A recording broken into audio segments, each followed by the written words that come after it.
आज का जो मेरा विषय है वो ईश्वरीय परिवार और संबंध या ईश्वरीय परिवार और संबंधों का निर्माण हम कैसे कर सकते हैं।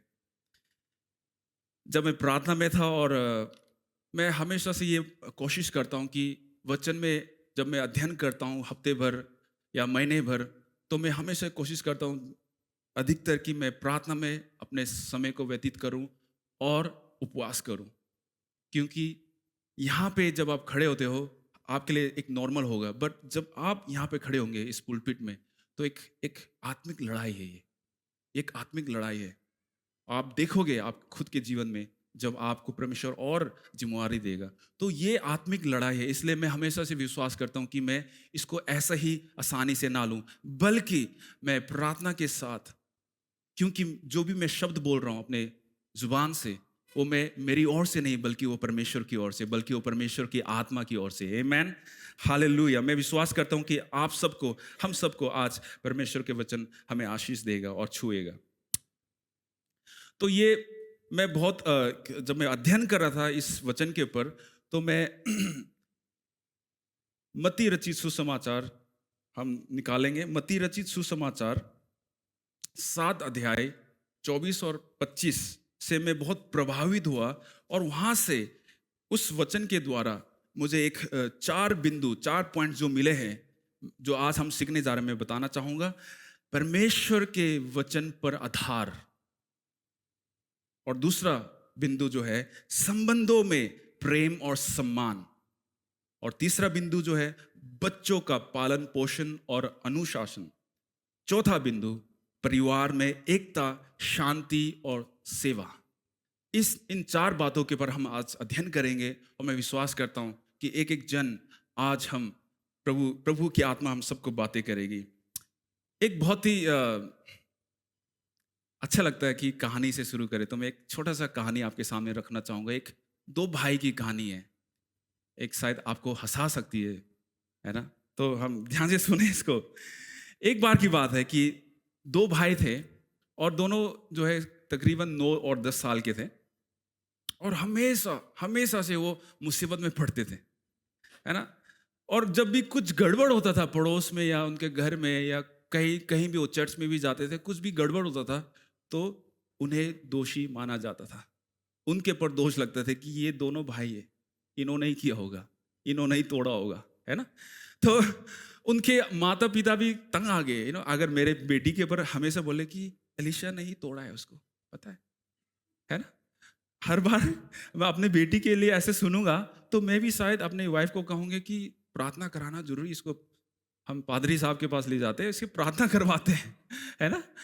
तो ऐसे ही कुछ हुआ इस परिवार में कि जब माता पिता ने देखा कि ये दोनों बच्चे हमारे जो है हाथ से निकल रहे हैं, सिर्फ 9 10 10 साल के बच्चे, फिर भी ये बहुत शरारत हो चुके हैं, उनको सुधारने के लिए उन्होंने एक निर्णय लिया कि एक दिन हम पास्टर के पास ले जाते हैं। तो जब वो पास्टर के पास ले जाते हैं, तो पास्टर ने डिसाइड किया कि वो सबसे पहले छोटे भाई को हम बात करें। तो छोटा होता है थोड़ा सा, क्या नटखट होता है ना, तो छोटे भाई से बात करें। तो जो उनकी माँ थे उन्होंने बोला ठीक है, आप पास्टर साहब के ऑफिस में अंदर जाओ, और पास्टर जी आपसे कुछ बात करना चाहते हैं। तो छोटा भाई बहुत एक्साइटेड हो गया, अंदर जाता है ना? तो पहला प्रश्न पास्टर का क्या होता है? पहला प्रश्न ये पूछता है, तुम्हें पता है परमेश्वर कहाँ है? तुम्हें पता है परमेश्वर कहाँ है? लड़का जो है थोड़ा शरारत है, तो इधर उधर देखता है कमरे के चारों ओर, है ना, और कुछ नहीं कहता हो। फिर दोबारा पर पास्टर थोड़ा और जोर से, परमेश्वर कहाँ है? मैंने तुम्हें प्रश्न पूछा, तुमने जवाब नहीं दिया मेरा। लड़का थोड़ा सा वो डर जाता है हल्का सा, और इधर उधर इशारा करने लगता है। वो उसे पता नहीं चलता कि क्या करना है, मैं क्या जवाब दूं पर पास्टर जी को। फिर तीसरे बार, इस बार पास्टर थोड़ा सा गुस्से, मैं तुमसे पूछता हूं परमेश्वर कहां है? तो वो इतना डर जाता है, वो जल्दी से जल्दी उस ऑफिस को, पास्टर के ऑफिस को छोड़ के बाहर भाग के दौड़ के अपने बड़े भाई के पास जाते कि बड़े भैया भैया, हम बहुत बड़े मुश्किल में पड़ चुके, बहुत बड़े मुश्किल में हम। तो उन्होंने कहा क्या हो गया, ऐसे क्या बड़े मुश्किल में दोबारा से फंस गए? अब वैसे तो हम फंसते नहीं है, हैं? तो उसने कहा, भैया पता है क्या है, उन्हें ऐसा लग रहा है कि हम दोनों ने परमेश्वर को गायब कर दिया है ना। तो कई ऐसी घटनाएं हमारे जीवन में, हमारे बच्चों के साथ, है ना, वो नेचुरली वो झूठ बोलना सीख जाते हैं, नेचुरली वो ऐसी बातों में हम उनका ध्यान चले जाता है। तो ऐसे ही आप कल्पना कर सकते हो, कई परिवार, कई ऐसे परिवार है जो इस तेज और दरार की दुनिया में, जो जहाँ पे बढ़ना चाहते हैं, आगे कुछ करना चाहते हैं अपने लाइफ में, अपने बिजनेस में बिजी, अपने जॉब में बिजी हैं, वहाँ पे वो क्या है, परिवार के एक मूल्य जो होता है और परिवार का जो एक संस्था होता है, वो जो है बहुत ही ज्यादा मुश्किल में है, बहुत ही ज्यादा मुश्किल में है और चुनौतियों में है। वो उसका सामना करने के लिए उनको पता नहीं चल रहा है कि कैसे इसको सुधारा जाए, है ना। आप देखते हैं, न्यूज़ में देखते हैं, ये परिवार टूट गया, इसका डिवोर्स हो चुका है, इसका ये वैवाहिक जीवन जो है मुद्दे में है ना, समस्या में है बहुत बड़ा। और कहीं ऐसे लोग जो है उस दलदल में, उस झंझट में, उस मुश्किल में जो है फंसे हुए हैं और उन्हें उसका कोई समाधान नहीं मिल रहा है, उन्हें पता नहीं चल रहा है। काउंसलर के पास जा रहे हैं, वो कुछ ऐसे लोगों के पास जा रहे हैं, उनके समझ नहीं आ रहा कि क्या करना है। पर हम प्रभु यीशु के बच्चे को होने के नाते हमारे पास क्या है, जवाब है। हमें पता है, हमें पता है, फिर भी हम क्या है, उसको नकार देते हैं। कई बार हमारी समस्याओं का समाधान सिर्फ केवल प्रभु यीशु के पास है। चाहे आप उसको नकारे या आप उसको एक्सेप्ट करें या ना करें, आप जानते हैं और मैं जानते हैं कि परमेश्वर के पास ही हमारे लिए वो एक क्या है, समाधान है, और किसी के पास नहीं है। आप बड़े से बड़े काउंसलर के पास चला जाओ, आप बड़े से बड़े जो बुद्धिमान लोगों के पास चला जाओ, आपको बोलते रहेंगे, कुछ ना कुछ सजेस्ट करते रहेंगे, वो कार्य नहीं करेगा जब तक आप परमेश्वर के चरणों में नहीं आते हो। इसलिए आज हम उस जो एक पारिवारिक रिश्ता है ना, और हम कैसे अपने परिवार को मजबूत और कैसे कर सकते हैं, और प्रभु यीशु को अपने परिवार में, अपने जीवन में एक केंद्र बना के हम आगे कैसे बढ़ सकते हैं, ये बहुत जरूरी है। क्योंकि प्रभु यीशु के बिना, हमने गीत में गाया, तेरे बिना मैं कैसे जीऊं। सच में हम कैसे जी सकते प्रभु यीशु के बिना? हम नहीं जी सकते भाइयों बहनों, नहीं जी सकते हम, बिल्कुल नहीं। मैं एक दिन बहुत दुखी से अपने कार के अंदर, मैं कुछ दिन, पिछले हफ्ते की बात है, मैं सुबह सुबह कार के अंदर गया, बेसमेंट में पार्किंग हमेशा होता है कार, वहाँ पे गया, कोई नहीं होता है, और मैं कार के अंदर बैठ के मैंने लॉक किया। मैं सिर्फ कुछ नहीं बोला, मेरा दिल में यह था कि प्रभु मैं जी नहीं सकता आपके बिना, मैं जी नहीं सकता, बस आप अपनी शांति और अपनी आत्मा से मुझे भरो, नहीं तो मैं आगे बढ़ नहीं पाऊंगा। मैं ऐसे टूट के आत्मा में रो रहा था मैं, और जब तक मुझे शांति नहीं मिला मैं कार से बाहर निकला ही नहीं। मैंने ये डिसाइड किया कि मैं निकलूंगा ही नहीं, चाहे मुझे गर्मी लगे। मैंने जानबूझ के एसी ऑन नहीं किया, क्योंकि पेट्रोल खर्च हो जाएगा और पेट्रोल ज्यादा नहीं था उसमें है ना।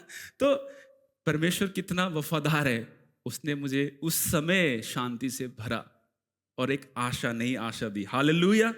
वैसे ही हम सब चाहते हैं कि हमारा परिवार स्वस्थ हो, है ना, और हमारा जो एक नींव है प्रभु यीशु में बने रहे। इसलिए आए हम सीखे कि ईश्वरीय परिवार का निर्माण कैसे करें, ईश्वरीय संबंध को हम कैसे बनाए रखें, आज हम अध्ययन करेंगे। पहला बिंदु आज जब हम जो अध्ययन करने जा रहे हैं, परमेश्वर के वचन पर आधार, या परमेश्वर के वचन पर आधारित जीवन और परिवार। मत्ती रचित सुसमाचार 7वां अध्याय 24 और 25 में बहुत ही साफ रीति से यहाँ पे लिखा गया है। मैं पढ़ना चाहूंगा आप सबके लिए। जो कोई भी मेरे इन वचनों को सुनता है और उन्हें अमल में लाता है, वह एक बुद्धिमान मनुष्य की तरह है जो अपने घर को चट्टान पर बनाता है। वर्षा हुई, बाढ़ आई, आंधियां चली, और ये सब उस मकान से टकराए, पर वह गिरा नहीं, क्योंकि उसकी नींव चट्टान पर रखी गई थी। Hallelujah, praise the Lord. मुझे एक्सप्लेन करने की जरूरत नहीं, हमें इस वचन को हमने बहुत बार पढ़ा है।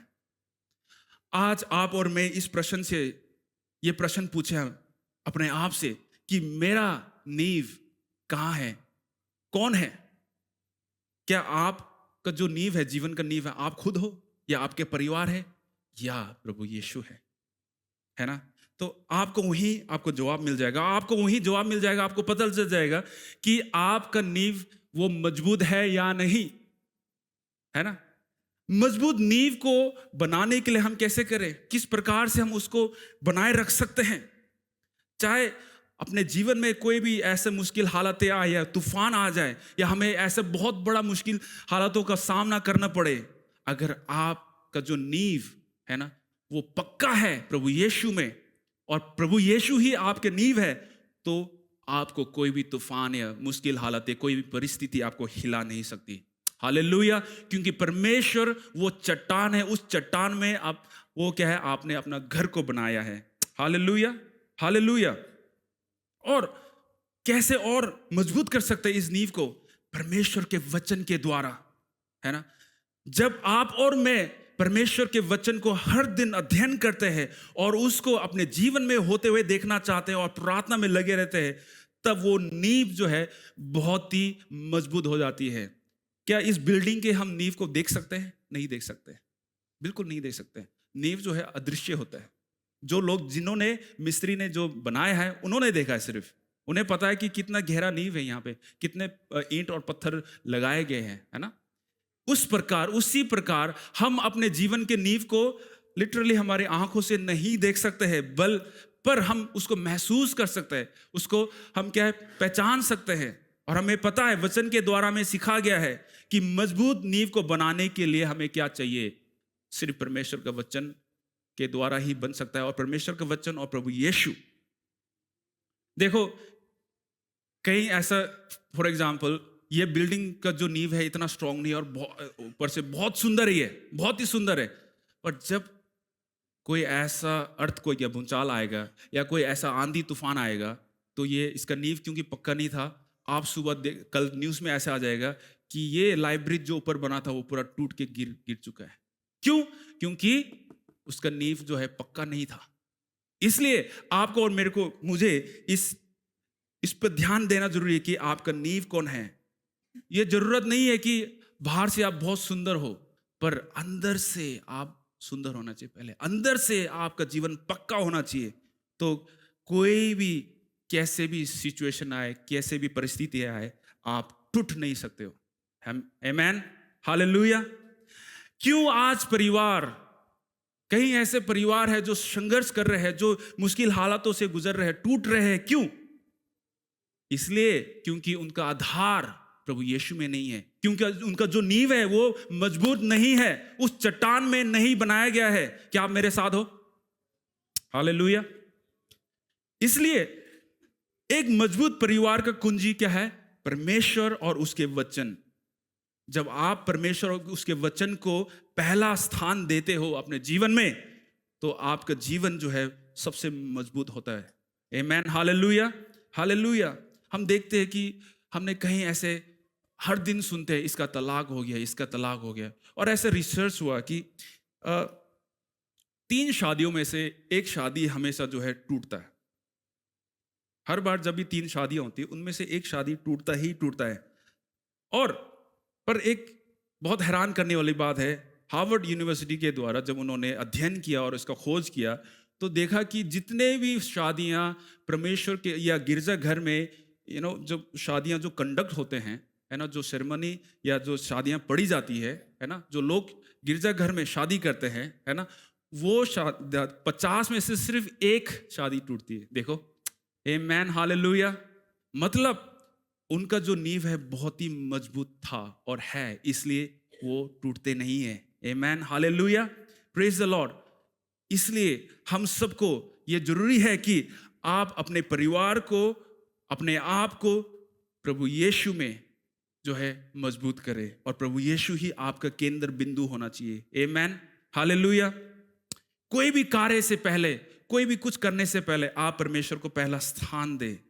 ये बहुत जरूरी है, बहुत जरूरी है कि अपने समय को शुरू करने से पहले, कार्य शुरू करने से पहले, कोई भी कुछ अपने जॉब में जाने से पहले, आप घर में कुछ भी करने से पहले आप सबसे पहले आपको क्या है, पहला स्थान परमेश्वर को देना है। कई बार हम ऐसे फोन को देखते हैं, क्या मैसेज आया, सुबह उठते हैं आंखें भी नहीं खुलती ढंग से, है ना, है ना।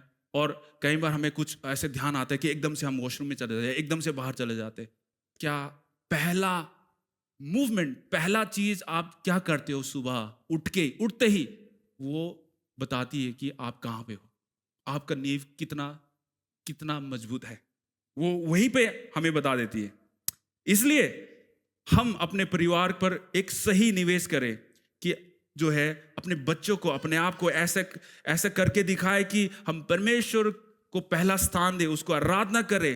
जब हम ऐसे करते हैं तो हम लंबी दौड़ को दौड़ते हैं और हमें हार नहीं बल्कि हमें जीत मिलती है। Hallelujah, praise the Lord, praise the Lord.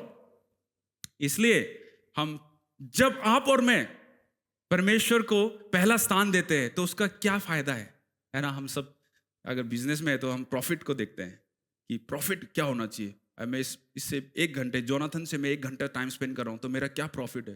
Profit ये नहीं होता कि हमेशा पैसा मिले, कि उनसे क्या मैं ले सकता हूँ, है ना, कुछ बातें सीख सकता हूँ, प्रॉफिट।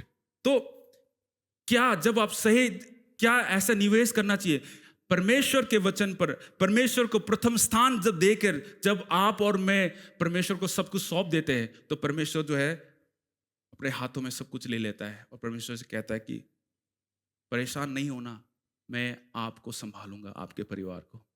आमेन, हालेलुया। वचन में हम कई बार सीखा है कि हे बोझ से दबे हुए लोग मेरे पास आओ, मैं तुम्हें विश्राम दूंगा। हमारे पास है, हमारे सामने।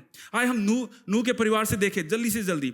नूह के परिवार, उत्पत्ति 6 अध्याय और 9 अध्याय तक जब हम पढ़ते हैं तो नूह के परिवार के बारे में हमें सीखने को मिलता है जल्दी से जल्दी। यहाँ पे देखो, परमेश्वर ने नूह को आज्ञा दिया था कि आप जो है, स्पष्ट रूप से परमेश्वर ने उन्हें बताया था कि आप जो है एक, क्या है, किसका निर्माण करेंगे, एक बहुत बड़ा जो है जहाज का निर्माण आपको करना है, उसको बनाना है ना। और परमेश्वर के आज्ञा को उन्होंने पालन किया, परमेश्वर के निर्देश को उन्होंने माना। उन्होंने ये नहीं कहा कि नहीं प्रभु मैं नहीं कर सकता, पर उन्होंने किया और परमेश्वर के उस कार्य को पूरा किया। और क्या हुआ जब उन्होंने परमेश्वर के कार्य को पूरा किया, क्या हुआ, उसके परिवार, पूरा परिवार बच गया और उसके साथ साथ जितने भी जीव जंतु पशु थे वो भी बच गए नूह के द्वारा। देखो, जब मैं विश्वास करता हूं कि नूह का जो परिवार था और नूह खुद जो है परमेश्वर के, उसका जीवन जो है परमेश्वर के वचन के ऊपर आधारित था, इसलिए नूह जो है परमेश्वर का उस क्या आज्ञा को मान के आगे बढ़ा और अपने कार्य को पूरा किया। आमीन, आमीन, हालेलुया। इसलिए हम हमेशा परमेश्वर को पहला स्थान दें। आप जब परमेश्वर को पहला स्थान देते हो, जैसे हमने नूह के बारे में सीखा है, चाहे कुछ भी हो जाए, चाहे दुनिया नष्ट होने लग जाए, आपका परिवार बच जाएगा, क्योंकि आपकी नींव जो है उस चट्टान पे है। वो चट्टान कौन है? प्रभु यीशु। आमेन, हालेलुया, हालेलुया। हम दूसरी बातें, दूसरे बिंदु के ऊपर जाएंगे। अभी हम संबंधों में प्यार और सम्मान, है ना, ये प्रेम शब्द जो है हमने कई बार सुना है, बहुत बार सुना है हमने। और सम्मान, रेस्पेक्ट, बहुत बार सुना है ना। इफिसियों की पत्री 5 अध्याय 25 और 33 को हम पढ़ेंगे। इफिसियंस चैप्टर 5 वर्स 25 एंड 23, उसको हम पढ़ेंगे, मैं पढ़ना चाहूंगा। इसमें ऐसा लिखा है, हे पतियों अपने पत्नियों से प्रेम करो, वैसे ही जैसे मसीह ने कलीसिया से प्रेम किया और अपने आप को उसके लिए बलि दे दिया। 33 में लिखा, जो कुछ भी हो तुम से हर एक को अपने पत्नी से वैसा ही प्रेम करना चाहे जैसे तुम स्वयं अपने आप को करते हो, और एक पत्नी को भी अपने पति का डर मानते हुए उसका आदर करना चाहिए। यहां पे साफ तौर तरीके से लिखा है कि परिवार को सबसे पहले, अब परिवार कैसे बनता है? एक पति और पत्नी के द्वारा, है ना। परमेश्वर ने जब आदि में क्या आदम और हवा को बनाया, वहां से जनरेशन शुरू हुआ है पूरा, राइट। सो इसलिए हम सब, चाहे आप शादीशुदा हो चाहे आप शादीशुदा नहीं हो, आप प्रार्थना कर रहे हो अपने जीवन साथी के लिए, प्रार्थना करो आप। और हम सबको यहाँ पे वचन वचन जैसे सिखाती है कि हमें पति होने के नाते या पत्नी होने के नाते जैसे प्रभु यीशु ने हमसे प्रेम किया वैसे हम एक दूसरे से प्रेम करें। बलिदानी प्रेम क्या होता है? बलिदानी प्रेम ये होता है कि जब मान लो फॉर एग्जाम्पल, मैं बहुत ही साधारण एक एग्जाम्पल मैं आपके सामने रखता हूं, ठीक है, जो रोज की रोजाना जिंदगी में हम फेस करते हैं। मेरे मेरे वाइफ, मेरे पत्नी जो है, सपोज वो अगर खाना भी बना रहे हैं, बच्चे को भी उठा रहे हैं ना, और बर्तन को भी धो रहे हैं, वो गलत है। मैं जानता हूं कि मैं ऐसी कुर्सी में न्यूज़पेपर पढ़ रहा हूं, वो गलत है। तो क्या है, मैं अपनी वाइफ को जाके बोलूंगा, अपने कंफर्ट जोन से बाहर जाके बोलूंगा कि देखो मुझे दे दो, अलीशा को मैं पकड़ता हूँ, मैं भी बर्तन धो सकता हूँ, आप जो करना है थोड़ा रेस्ट करो आप। तो एक छोटा सा बलिदान है वो आपका, पर वहाँ पे जो है बहुत बड़ी क्या बोलते हैं सहमति और बहुत बड़ा प्रेम का एक आधार है वो, और मजबूती से आपका रिश्ता जो है बढ़ जाता है, बन जाता है, ऐसा मजबूत बन जाता है। तो छोटे छोटे बलिदान है ना, और आप स्वार्थ ना बने अपने आप के लिए, सिर्फ कि मेरा नाम हो, मेरा नाम हो, मैं पति हूं तो मैं राजा हूं, नहीं, ऐसा नहीं। आप पति हो, आप राजा हो, ठीक है, पर आप सेवक भी हो, है ना। आप पत्नी हो, आप रानी हो, फिर भी आप सेवक हो। एक दूसरे से आप प्रेम करें, है ना। कलीसिया से प्रेम करें। और मैं आपको एक उदाहरण देता हूं, शायद आप सबको अच्छा लगेगा। मेरा हमेशा एक सपना था कि मैं जो कोई भी मेरी पत्नी होगी, जो कोई भी, एक ही दो जो सामने बैठे हैं, जो कोई भी मेरी पत्नी होगी, मैं उसे बहुत प्रेम करूंगा, या और अच्छे शब्दों को इस्तेमाल करना चाहूं, बेइंतहा प्रेम करूंगा उससे मैं। तो मेरी सोच हमेशा एक डिजायर था, मेरा एक अंदर से हमेशा ये डिजायर था कि मैं हमेशा से मैं अपनी पत्नी को अच्छे से रखूंगा। और मेरा ये था कि मैं कभी भी उसको मैं अपने हाथ नहीं उठाऊंगा, और मैं जोर से चिल्ला के उसको मैं कभी ऐसे बातें नहीं करूंगा, है ना। पर प्रभु यीशु ने जैसे मुझे प्रेम किया है, वैसे ही मैं उस अपने वाइफ को मेरे भविष्य में जो भी मुझे परमेश्वर देगा उसको मैं प्रेम करूंगा। ऐसा मेरे प्रार्थना होता था और डिजायर होता था, और वो हो गया। आमेन, हालेलुया। हमारी शादी के दिन मैंने ये प्रतिज्ञा किया कि मेरा पूरा नाम आप सबको अभी पता चल जाएगा, ठीक है, पवांग डिबो चवांग मेरा नाम है वो पूरा, ठीक है। अगर आपको पता नहीं है तो आप आज जान लो मैं पवांग डिबो चवांग क्रिस्टीना थ्यूमाई उनका पूरा नाम है, ठीक है। तुम्हें अपनी पत्नी बनाता हूं, अच्छे या बुरे के लिए, दिन में, अमीर या गरीब के लिए, बीमारी में या स्वस्थ में, प्यार करने के लिए, मैं इस दिन से आगे बढ़ने के लिए परमेश्वर के पवित्र नियम और के अनुसार जब तक मृत्यु हमें अलग नहीं करती तब तक मैं आपके साथ बना रहूंगा। ऐसा वादा हमने एक दूसरे से किया था, और मैं विश्वास करता हूं हमने जब जितने भी हमने शादी किया चर्च में, है ना, परमेश्वर के अधीन में, तो हमने ये सब वाचा बांधी थी। आमीन। आपको याद होगा, है ना, चाहे 30 साल पहले, चाहे 40 साल पहले, चाहे 2 साल पहले, चाहे 4 साल पहले, है ना, वो याद होगा आप हमें। तो मैं बहुत से उत्साहित था, बहुत ज्यादा उत्साहित, शादी के दिन मैं बहुत उत्साहित था कि ओह आज मैं एक हस्बैंड बन चुका हूँ।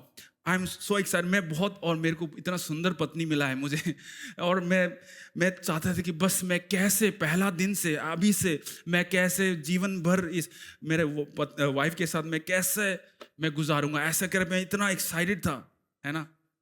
और शादी के दिन को कुछ दिन हो गए, और एक दिन मेरा वाइफ मेरे पास ऐसे आए चुपचाप से और कहा कि वो मुझे प्यार से पापा बुलाती है, तो पापा क्या मेरे लिए, क्या ये जरूरी है कि हम लड़ाई करें? एक प्रश्न मुझे पूछा, क्या हमारे लिए लड़ाई वाकई में जरूरी है? और मैं थोड़ी देर शांत रहा, मैं रुक गया वहां पे। मैंने अपनी वाइफ से कहा, पत्नी से कहा, और मैंने उन्हें गले लगाया, उन्हें कहा बिल्कुल नहीं, नहीं, नो। मेरा मानना है कि हम ये कहावत को सुनते रहते हैं ना कि स्वस्थ और सफल शादी करने के लिए थोड़ा बहुत लड़ाई करना जरूरी है, लड़ाई करो। सुना है ना, सजेशन करते हैं कुछ बुजुर्ग लोग, लड़ाई करो तो प्यार बढ़ता है, और लड़ाई करो और प्यार बढ़ता है। है ना? पर लेकिन मुझे लगता है कि ऐसे बातों को सुनने के बजाय आपको परमेश्वर की आत्मा क्या बोलती है उसको सुनो, आप उसको पालन करो, तो आपका जीवन सुखित रहेगा। आमेन, हालेलुया। अब कुछ जवानों को अच्छा लगेगा जो मैं बोलने जा रहा हूं, जो कुंवारे हैं, खासकर जो शादी के लिए इंतजार में है, प्रार्थना कर रहे हैं। इस पंक्ति को ध्यान से सुनिए। मैंने खुद लिखा है ये, मैं शायरी भी बन चुका हूं। लोग कहते हैं कि लोग कहते हैं कि एक बार शादी हो जाने दे, एक बार शादी हो जाने के बाद प्यार खत्म हो जाता है। प्यार धीरे धीरे धीरे धीरे धीरे धीरे जो है खत्म हो जाता है। लेकिन मैं कहता हूं कि जैसे जैसे आप और मैं प्रभु यीशु के प्रेम में एक साथ आगे बढ़ते हैं, वैसे वैसे ही हमारा एक दूसरे के प्रति प्रेम बढ़ते जाता है। आमेन, हालेलुया, हालेलुया। हमने कई बार सुना ये, और ये कहावत शायद एक, मुझे नहीं पता, मूवी का डायलॉग भी हो सकता है। कुछ तो लोग कहेंगे, कुछ तो लोग कहेंगे, लोगों का काम है कहना। कहने दो, कहने दो, जो कहना है उनको कहने दो। पर आप किसकी आवाज को सुन रहे हो? किसकी आवाज को सुन रहे हो? प्रभु यीशु की आवाज, पवित्र आत्मा की आवाज को आप सुन रहे हो। आवाजें बहुत आएंगी इधर से, चारों चारों तरफ से आपको बोलेंगे ये करो वो करो, लड़ाई करो भाई, प्यार बढ़ेगा। थोड़ा बर्तन बर्तन तोड़ो, पढ़ाई, है ना, तभी आपका रिश्ते में थोड़ा है ना जुड़ेगा। बर्तन को फिर तोड़ के जोड़ना है, ऐसा नहीं करना है। मेरे हिसाब से वो जरूरत नहीं है, लड़ाई करने की जरूरत नहीं है, है ना। यहाँ पे देख सकते हैं, मैं जल्दी से जल्दी एक उदाहरण को देखना चाहता हूँ। हन्ना का जो हस्बैंड एल्काना है ना, उनके बारे में, और हन्ना और एल्काना के बारे में मैं जिक्र करना चाहता हूँ जल्दी से जल्दी। पहला सामुएल पहला अध्याय जब हम उसको अध्ययन करते हैं, पढ़ते हैं, तो यहाँ पे हमें सीखने को मिलता है। मैं जल्दी से पढ़ूंगा। पहला सामुएल पहला अध्याय 6 पद को मैं पढ़ूंगा। इसमें ऐसा लिखा है, 6 से लेकर 8 तक मैं पढ़ूंगा। परंतु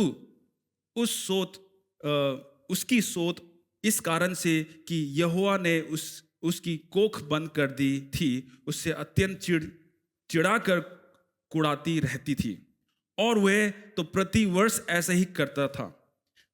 और जब हन्ना यहोवा के भवन में जो जाती थी, तब पनीना जो उसका अल्काना का दूसरी वाइफ थी, उसको क्या है, चिढ़ाती थी, इसलिए वह रोती और खाना ना खाती थी। 8वां में ऐसा लिखा है, इसलिए उसके पति अल्काना ने उससे कहा, हे हन्ना, तू क्यों रोती है और खाना क्यों नहीं खाती, और मेरा मन क्यों उदास है? क्या तेरे लिए मैं 10 बेटों से भी अच्छा नहीं हूं? देखो यहाँ पे, देखो एक कितना सपोर्टिव है ना, कितना उत्साहित कर रहा है अपने वाइफ को, हन्ना को, है ना। वो शायद बच्चे पैदा नहीं, बच्चे जो है उसको कोख में जो है परमेश्वर ने उसको कोख को रोक दिया था, है ना। बच्चे नहीं मिल रहे थे उसको, हन्ना को, इसलिए बहुत परेशान थी, वो बहुत ज्यादा परेशान थी। पर उसका पति ने उसको छोड़ा नहीं, उसका पति उससे प्रेम करता रहा, और उसको कितना क्या संतावना दिया, उत्साहित किया कि हन्ना आप बेफिक्र रहे, मैं आपके साथ हूं। देखो उसने क्या कहा, क्या तेरे लिए मैं 10 बेटों से भी अच्छा नहीं हूं? कितनी बड़ी बात वहां पे कह दी है ना। तो ऐसे ही हम एक दूसरे को उत्साहित करें, एक दूसरे को डिस्करेज करने के बजाय, है ना, एक दूसरे को क्या है, उत्साहित करें, संतावना दे, प्रोत्साहन करें। और ये हमेशा आपकी और मेरी कोशिश होनी चाहिए। और यहां देखो, एक पति होने के नाते अल्काना जो है उस धर्म के कार्य को पूरा कर रहा था। आप देख सकते हो कि तीसरा जो है पथ में हम देख सकते हैं कि अल्काना प्रतिवर्ष अपने नगर से सेनाओं के यहोवा को दंडवत करने और मेल बलि चढ़ाने के लिए शीलो में जाता था। देखो, हर वो जो है समय के अनुसार जो है वो उस परमेश्वर के पास जाता था, दुआ के लिए, प्रार्थना के लिए, हन्ना के साथ, है ना। और हन्ना ने एक पत्नी होने के नाते उस अपने विश्वास को कभी नहीं तोड़ा। हमेशा परमेश्वर के भवन में जाके वो प्रार्थना में लगी रही, है ना। और परिणाम स्वरूप क्या हुआ? परमेश्वर ने अपने दया को दिखाया हन्ना को, और परमेश्वर ने उन्हें आशीष दिया, उसके कोख को आशीष दिया। और हन्ना ने उस पुत्र को जना जो एक बाद में क्या, परमेश्वर का सेवक, बहुत महान सेवक निकला, सैमुएल, है ना, प्रॉफिट सैमुएल। देखो, एक पिता होने के नाते, एक हस्बैंड, एक पति होने के नाते एल्काना ने अपने जिम्मेवारी को पूरे रीति से निभाया, है ना। और एक पत्नी और मां होने के नाते हन्ना ने भी अपने जीवन में, है ना, प्रार्थना करती रही, ने सांस को नहीं छोड़ा। और जब तक परमेश्वर ने उसकी प्रार्थना को जवाब नहीं दिया, वो तब तक प्रार्थना करती रही। जब 26 से लेकर 28 तक पढ़ते हैं, मैं 28 पढ़ना चाहता हूं। इसलिए मैं भी उस यहोवा को अर्पण करती हूं कि यह जीवन भर यहोवा का ही बना रहे। तब उसने यहोवा को दंडवत किया। देखो, जब सैमुएल जब बड़ा हो चुका था, हन्ना ने वादा किया था कि अगर आप मुझे बेटा देंगे तो मैं आपके कार्य के लिए इस बेटे को मैं आपको ही वापिस सौंप दूंगी। और उसका हन्ना ने अपने वादा को पूरा किया। देखो, एक माता को अपने बेटे को ऐसे ही किसी के हवाले कर देना बहुत मुश्किल है, पर हन्ना को पता था कि मैं परमेश्वर के हाथों में, परमेश्वर के कार्य के लिए सौंप दूंगा तो परमेश्वर देख लेगा, देखभाल कर लेगा। आमेन, हालेलुया, प्रेज द लॉर्ड। इसलिए हमें बहुत जरूरी है कि हमारे परिवार में जब हम एज हस्बैंड एंड वाइफ, पति और पत्नी होने के नाते एक दूसरे का सम्मान करें, एक दूसरे का सहयोग करें, एक दूसरे के वीकनेस को समझे। आप अपने प्रेम के द्वारा अपने पति और पत्नी से प्रेम नहीं कर सकते जब तक आपका आधार, आपका जो नींव है, जो प्रेम का जो नींव है प्रभु यीशु का नींव है, तब तक आप नहीं कर सकते। आप नहीं कर सकते, आप हार जाओगे, आप हर बार हारोगे। और शैतान उस समय आपको आके बोलेगा कि भाई बहन छोड़ दे, नहीं होगा तो छोड़ दे, ये रिश्ता तोड़ दे, आगे चले जा। पर परमेश्वर आज आपको और मुझे कह रहा है कि सीखो हन्ना और एल्काना की लाइफ से कि एल्काना ने पति होने के नाते साथ दिया सैमुएल होने तक, अंत तक, है ना। और ऐसा वाइफ हन्ना जो है प्रार्थना में लगी रही। उसके पास और कुछ नहीं था, और कोई चारा नहीं था, सिर्फ परमेश्वर के चरणों में बनी रहती थी। आमेन, हालेलुया, प्रेज द लॉर्ड। क्या आप मेरे साथ हैं? तीसरा बिंदु जब हम सीखेंगे, बच्चों का पालन पोषण और अनुशासन। मैं सोच रहा था कि ये पॉइंट जो है मेरे लिए क्या सच में सही है, पर मैंने मेरे शादी से पहले मेरे अपने छोटे भाई बहनों को भी देखा है जो मेरे साथ होते थे। वो उनका स्टडी मेरे साथ आके, वो मैं यहाँ पे उन्होंने ग्रेजुएशन किया, उन्होंने मास्टर किया, मेरे साथ रहते थे। तो वो मेरे एक प्रकार से मैं उनको अपने बच्चों की तरह देखता था। जब मेरा शादी हुआ तो उससे वो परमेश्वर ने मुझे और अच्छा मौका दिया कि मैं बच्चों का पालन पोषण कैसे किया जाता है। 4 साल हो गए मुझे शादी को, और मेरे बेटी जो है 1.5 साल की हो चुकी है। तो देख सकते हैं कि परमेश्वर ने कैसे कैसे मेरे जीवन में जो एक छोटे छोटे जो अनुभव है जो मुझे दिया है। तो इन छोटे अनुभव के कारण से मैं परमेश्वर के वचन के द्वारा मैं कुछ ऐसे बातें रखना चाहता हूँ। नीति वचन 22 और 6 उसको हम मिलके पढ़ेंगे। उसमें लिखा है, लड़के को शिक्षा उसी मार्ग की दे जिसमें उसको चलना चाहिए, और वह बुढ़ापे में भी उससे ना हटेगा। जब तक, इसका मतलब यह है कि जब आपके बच्चे छोटे हैं, जब आपकी बातों को सुन सकते हैं, समझ सकते हैं, तब उसको सही रास्ते में लेके आए परमेश्वर के वचन के द्वारा। अगर आप सही समय में सही कार्य को और सही वचन को और सही निर्णय को लेंगे तो बुढ़ापे तक आपके बच्चे कहीं इधर उधर नहीं मुड़ेंगे। बुढ़ापे तक परमेश्वर के वचन के आधार के अनुसार अपने जीवन को वो व्यतीत करेंगे। Hallelujah, praise the Lord.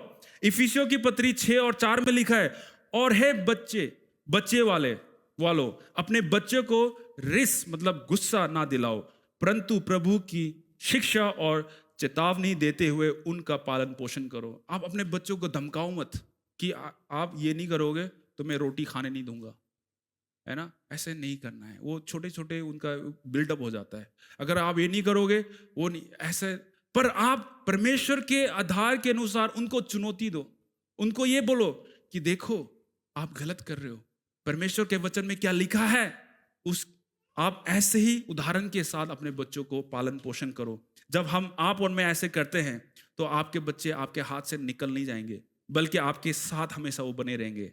Amen, hallelujah. नीति वचन 13 और 24 में लिखा है, जो बेटे पर छड़ी नहीं चलाता वह उसका बैरी है, परंतु जो उससे प्रेम रखता है वह यत्न से उसको शिक्षा देता है। बहुत जरूरी है कि आप अपने बच्चों को इंस्ट्रक्शन दे, है ना। समय आएगा कि डांटो उनको, आप समय आएगा कि हल्के से उनको ऐसे याद दिलाओ कि बेटे मैं आपका पिताजी हूं, मैं आपका माता हूं, है ना। आप ऐसे बातचीत नहीं कर सकते, ऐसे गलत नहीं कर सकते। परमेश्वर के वचन में जो आपने सीखा है आप उसके उल्टा जा रहे हो अपने जीवन को, ऐसा नहीं कर सकते।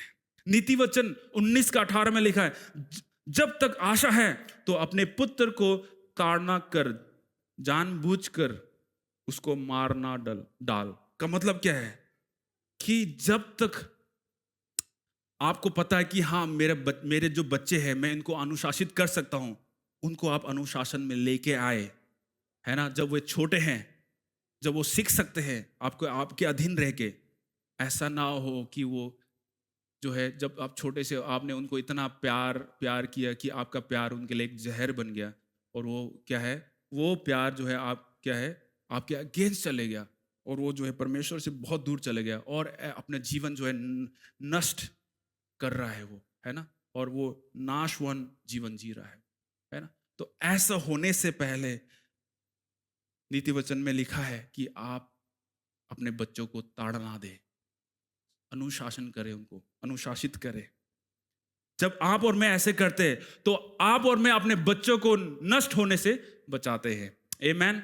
और बहुत जरूरी है, एक माता पिता होने के नाते आध्यात्मिक प्रशिक्षण देना बहुत जरूरी है ना। उनको कम उम्र में ही सही मार्गदर्शन करो। आप ईश्वरीय परमेश्वर के उन मूल्यों को, परमेश्वर के वचन को आप सिखाओ, उन्हें जिम्मेदारी दो कि देखो बेटे आज आप बाइबल पढ़ो और आज आप डिवोशन लीड करो। एक एग्जाम्पल दे रहा हूं मैं, है ना।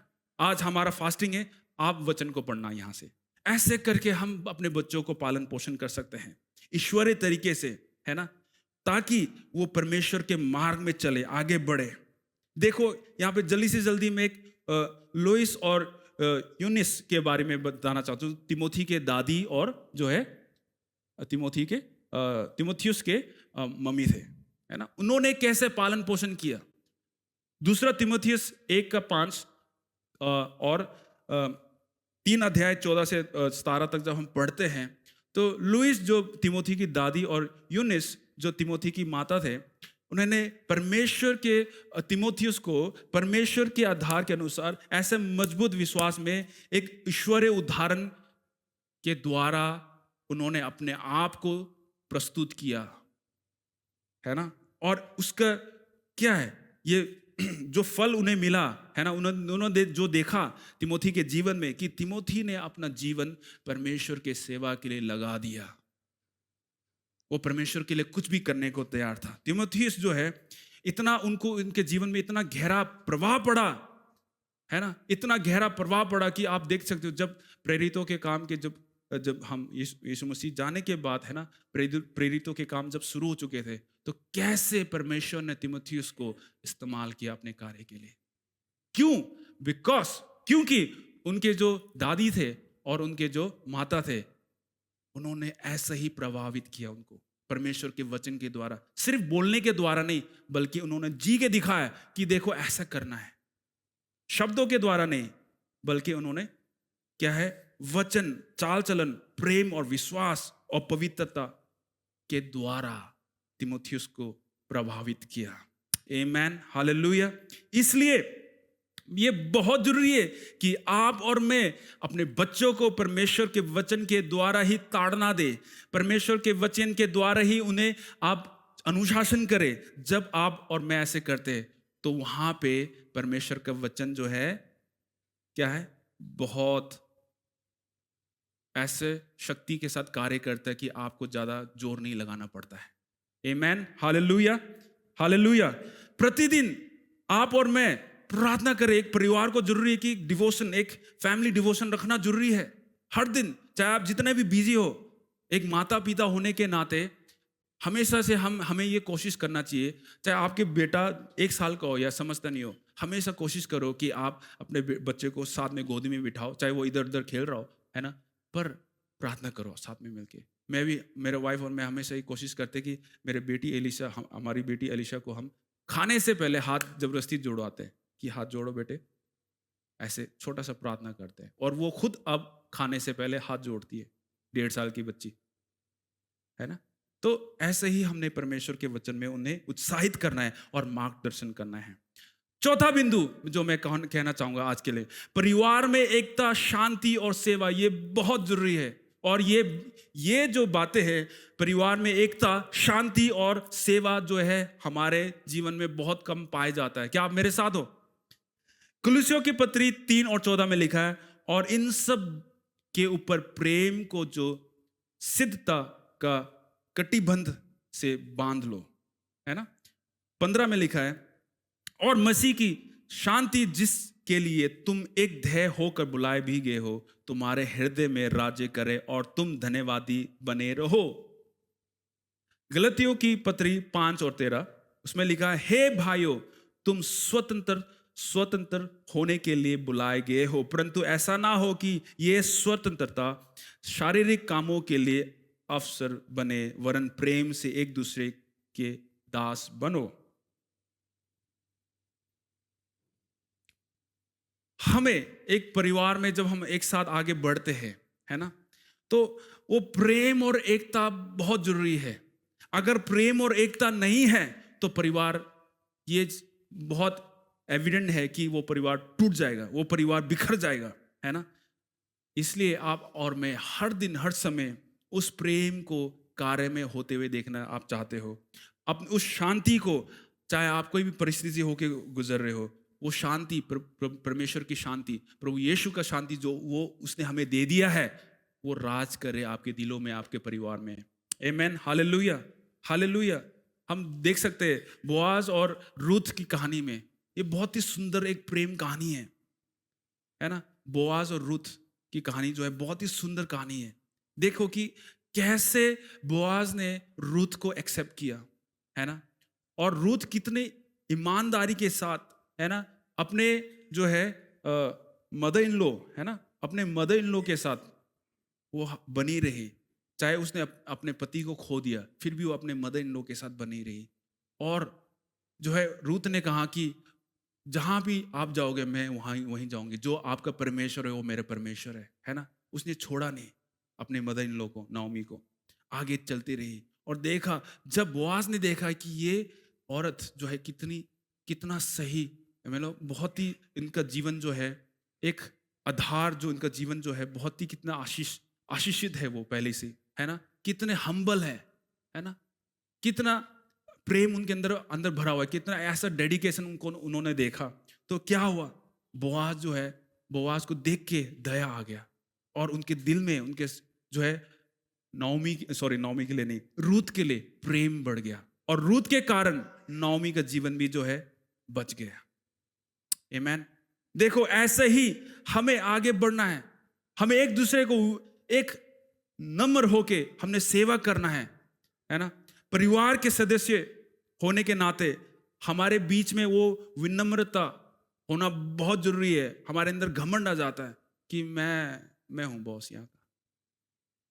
मेरी बात को सुनो, यहाँ से ये जो आपने यहाँ पे ऐसे रखा है उसको ऐसे रखो, है ना। तो हम लोग कई चीजें में हम लोग चूक जाते हैं, अपने परिवार को परमेश्वर के वचन के आधार के अनुसार उसको चलाने के लिए।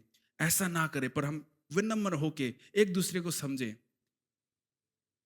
मैं प्रैक्टिस ये करता हूँ अपने जीवन में कि कोई भी बर्तन अगर मेरे वाइफ से बाई चांस टूट जाता है या मुझसे भी टूट जाता है, तो हम दोनों ने एक दूसरे को कहा है कि एक दूसरे को आप चिल्लाए ना, कोई बात नहीं, बर्तन ही टूटा है और कुछ तो नहीं टूटा है ना, टूट गया कोई बात नहीं, टूट गया कोई बात नहीं, हम नया ले लेंगे, ठीक है, कितना महंगा था, पर आपके जीवन, आपके पत्नी से तो नहीं महंगा है वो, आपके पति से तो नहीं महंगा है ना। अगर कुछ खराब हो गया तो खराब हो गया, कोई बात नहीं, अब अच्छे से बोलो।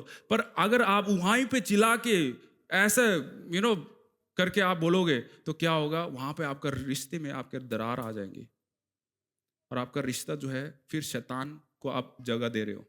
तो अब ऐसा ना करें, ऐसा बिल्कुल ना करें, बल्कि देखो प्रभु यीशु ने स्पष्ट रूप से यहां पे देखो मत्ती रचित सुसमाचार 20 अध्याय और 28 पद में कैसा लिखा है, जैसे कि मनुष्य का पुत्र वह इसलिए नहीं आया कि उसकी सेवा टहल कर करी जाए, परंतु इसलिए आया कि आप सेवा टहल करे और बहुतों की छुड़ौती के लिए अपने प्राण दे।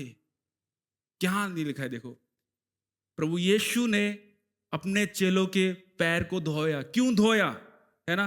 उसने प्रभु यीशु ने उस विनम्रता, है ना, नम्रता को गहराई तरीके से, उस प्रेम को गहराई तरीके से दर्शाने के लिए अपने क्या है चेलों के पैरों को धोया, अपने चेलों के पैरों को धोया और ये बताया कि आप हमेशा विनम्र रहो, एक दूसरे की सेवा करते रहो, एक दूसरे की मदद करो, एक दूसरे को दोष ना लगाओ, बल्कि एक दूसरे के साथ खड़े होके परमेश्वर के लिए कार्य करते रहो।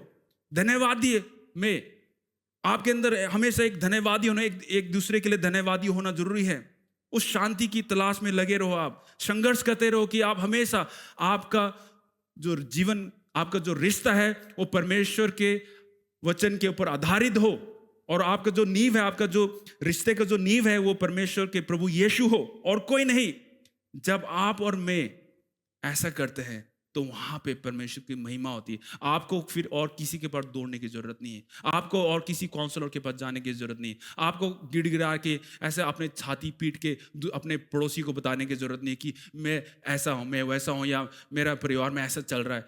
नहीं, वहां पे परमेश्वर क्या कहता है, परमेश्वर ने, प्रभु यीशु ने ये दर्शाया कि विनम्र रहो, एक दूसरे से प्रेम करो। अपने चेलों के पैरों को क्यों धोया? वो तो प्रभु था, वो तो परमेश्वर है, क्यों धोया वो?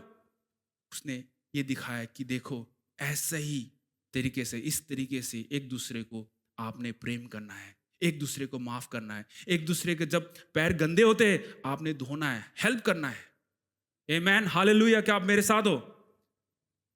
तो प्रभु यीशु ही हमारे जीवन का नींव हो। हमेशा परमेश्वर के वचन के आधार के ऊपर अपने बच्चों को आप क्या है, अनुशासित करो, बहुत जरूरी है।